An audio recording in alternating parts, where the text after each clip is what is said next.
So మొత్తం మీద ఇది ఎన్నిసార్లు తనను విచారణకు పిలిచినా తాను ఖచ్చితంగా ప్రశ్నించడం మానను అని చెప్పని కేటీఆర్ చెప్తున్నారు.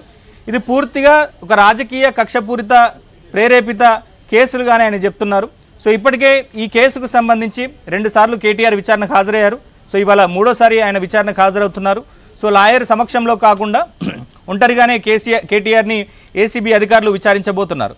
సో మొత్తం మీద ఈ కేసుకు సంబంధించి అనేక రకాల ప్రచారాలు కూడా సాగుతున్నాయి. ఇటు గత ప్రభుత్వం ఏ విధంగా అధికార దుర్వినియోగానికి పాల్పడిందని చెప్పని ఓవైపు కాంగ్రెస్ నేతలు ప్రచారం చేస్తుంటే, మరోవైపు కాంగ్రెస్ కక్ష సాధింపు చర్యలకు ఏ విధంగా పాల్పడుతుంది, అసలు ఈ కేసు వల్ల అసలు ఈ కేసులో అసలు విషయమే లేదు, ఒక పెద్ద లొట్టపీసు కేసు అని చెప్పని కేటీఆర్ ఇప్పటికే పదే చెప్పారు.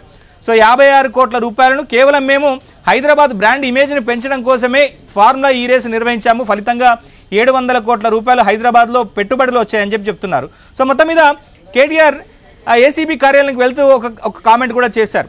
సో విచారణ పేరిట తనను అరెస్టు కూడా చేసేటువంటి అవకాశాలు ఉన్నాయని చెప్పన్నారు. సో అంటే గతంలో కూడా చెప్పారు తాను జైలుకు వెళ్ళడానికి కూడా సిద్ధమని చెప్పేసని.